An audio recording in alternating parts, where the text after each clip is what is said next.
So this video is going to look at a different type of sequence called a geometric sequence. So let's look at an application example before we actually go through a formal definition. So we have a startup company made $20,000 in revenue during its first month, and this amount is expected to grow by 3% each month. So revenue is the amount of money that a company, a business, whatever have you, an organization, takes in. First thing we're going to do here is complete this table. So we are looking for the first 4 months of revenue. In other words, the first 4 terms of this sequence. So the first month is already filled out. That's $20,000. Now to get the second month, we're going to take the $20,000 that we start with, and we're going to add to that 3% of $20,000. So that's going to be 0.03 times 20,000. Plug that into the calculator, and we get $20,600.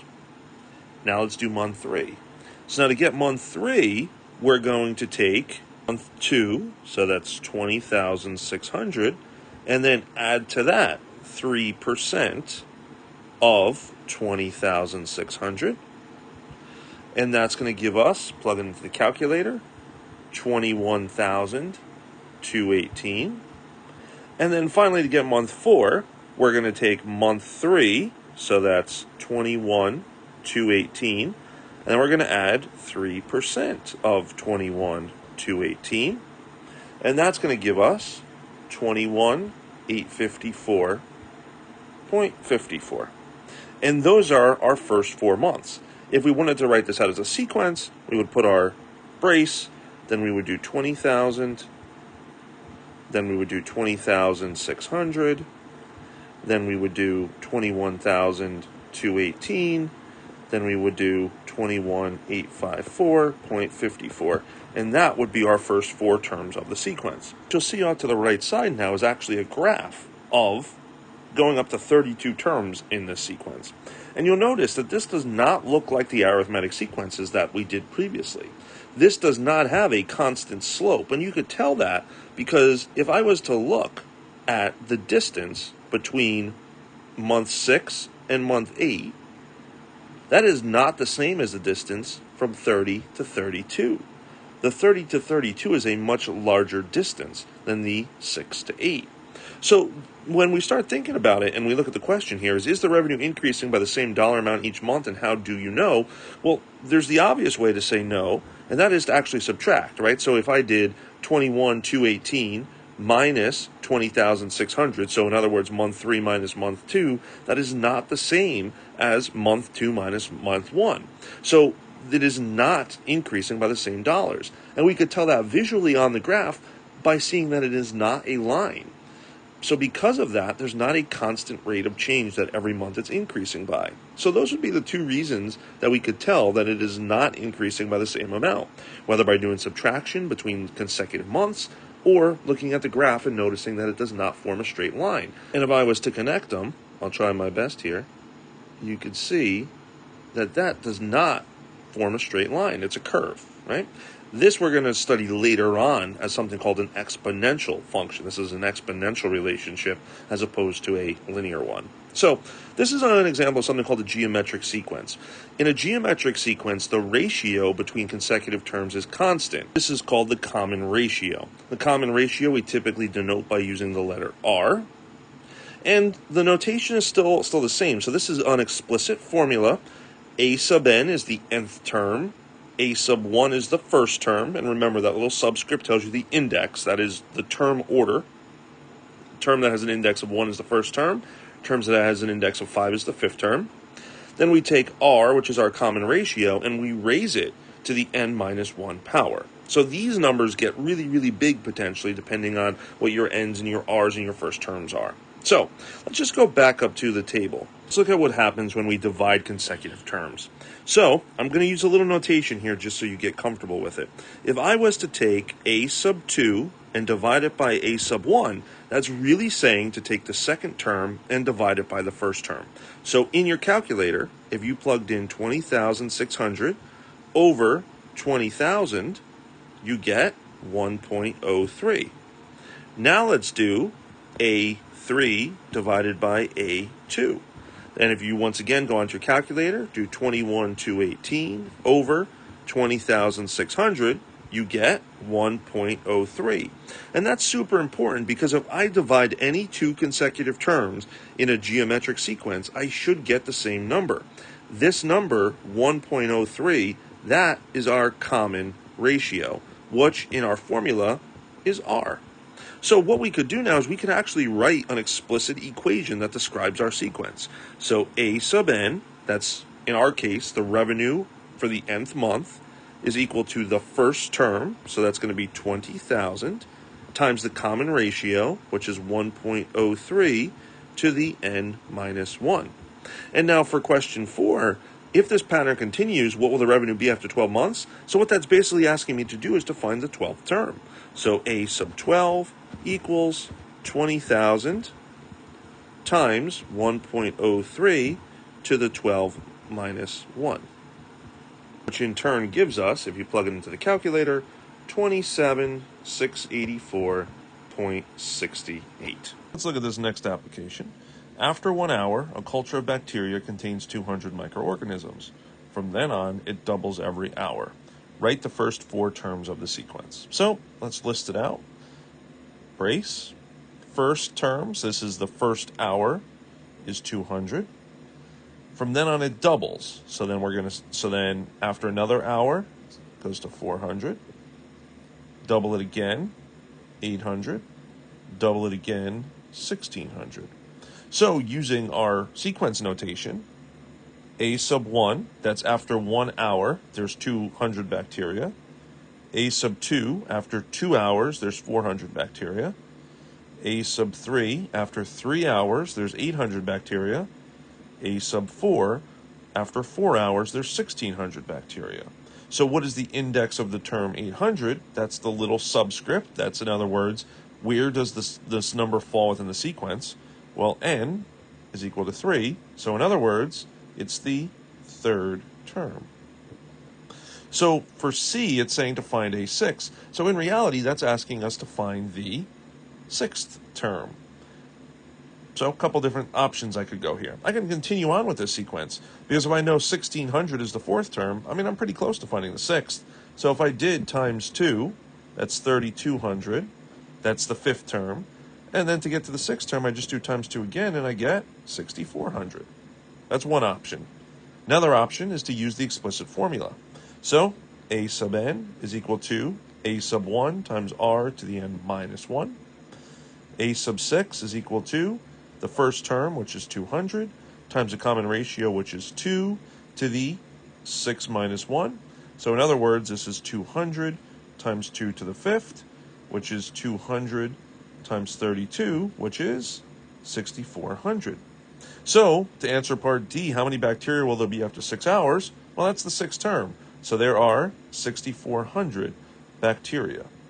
So this is just a reminder that the term's index relates to the order within the sequence. Will it always be this nice that the 6th term relates to the 6th hour? Absolutely not. But we'll get there eventually. Next question. A new iPhone is purchased for $799. The value of the iPhone decreases by 33% each year. Write an explicit rule for the value of the iPhone. So, if you are unsure of how the common ratio is going to relate here, let's find a couple terms. So we know that the first term is $799. And just like the first example, let's go through and find a couple terms. So the second term is going to be $799 minus $799 times 0.33, which is equal to 535.33. Let's find the third term. So the third term is going to be 535.33 minus 535.33 times 0.33, because we're subtracting the 33%, which is equal to 358.67. So if I want to figure out what the common ratio is, I could divide consecutive terms. So in this case, I would need to do 535.33 over 799, and then I would have to do 358.67 over 535.33. And of course, this only works if it is a geometric sequence. If it's arithmetic, then I wouldn't have to divide them, right? I would need to subtract them. So if I do 535.33 over 799, I get 0.67. And guess what I get if I do 358.67 divided by 535.33? I also get 0.67. Now, it's a little bit of a rounding issue here because we rounded that last one, but you get the same thing, 0.67. So that is our common ratio here. So to write the explicit rule, it's going to be a sub n is equal to the first term, 799, times the common ratio, 0.67, to the n minus 1.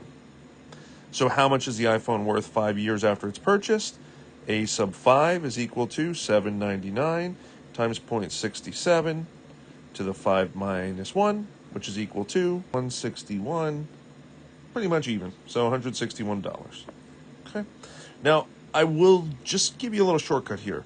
When we're dealing with something decreasing and it involves a percent, the way that we get the common ratio is we do 1 minus the percent as a decimal.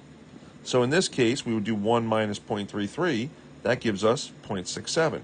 When we're dealing with a context like the first problem, where it's growing by 3%, then we do 1 plus the percent as a decimal. So that's where the 1.03 came from, the common ratio in this example. So when it's losing value, you do 1 minus the percent as a decimal to get the common ratio.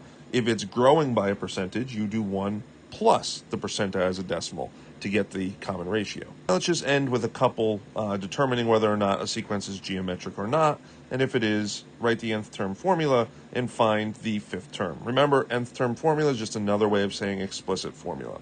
So 9, 18, 36, let's check if it's geometric. If it is, remember, when you divide consecutive terms, you should get the same answer. So 18 divided by 9 is 2. 36 divided by 18 is 2, so our common ratio is 2. A sub n is equal to the first term, which is 9, times the common ratio, which is 2, to the n minus 1. To find the fifth term, a sub 5 is equal to 9 times 2 to the 5 minus 1. So that's going to be 9 times 2 to the fourth, which is 9 times 16. 144. So that is the fifth term. 2/3, 1/3, 1/6. So if we, same thing, divide our consecutive terms, so 1/3 divided by 2/3. If you need a little refresher on dividing fractions, remember, keep the first fraction, switch from division to multiplication, find the reciprocal, flip the other fraction. So this is 1/2. Now let's do 1/6 divided by 1/3, which is the same thing as 1/6 times 3 over 1, which is also 1/2. So our common ratio is 1/2.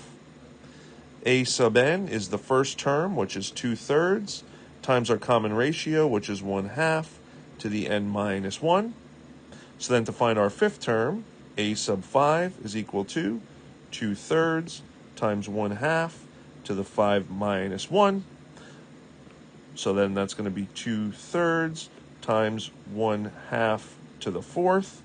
So that's going to be, if I'm keeping this as fractions, yes, exact answers, I'm going to get 2/3 times 1/2 to the fourth is 1 over 16. And then I can multiply this. This becomes a 1, this becomes an 8, and I get 1 over 24 as my fifth term. Let's look at C. 2, 4, 6. So if I do 4 over 2, I get 2. 6 over 4, I get 3/2. Those are not equal, so this is not geometric. This is arithmetic, because 2 plus 2 is 4, 4 plus 2 is 6, so it's not geometric, so I'm not going to write the formula. Now let's look at this last one. -3, 6, -12. 6 divided by -3, -2. -12 divided by 6 is -2. So my common ratio is actually negative here. It's -2. That's totally legitimate. We can have a negative common ratio. So let's write our formula. a sub n is equal to the first term, which is negative 3, times our common ratio, negative 2 to the n minus 1. So then to get our fifth term, a sub 5 is equal to negative 3 times negative 2 to the 5 minus 1. So that's negative 3 times negative 2 to the fourth, which is negative 3 times positive 16, which is negative 48. So that is geometric sequences. They're patterns that have multiplication involved.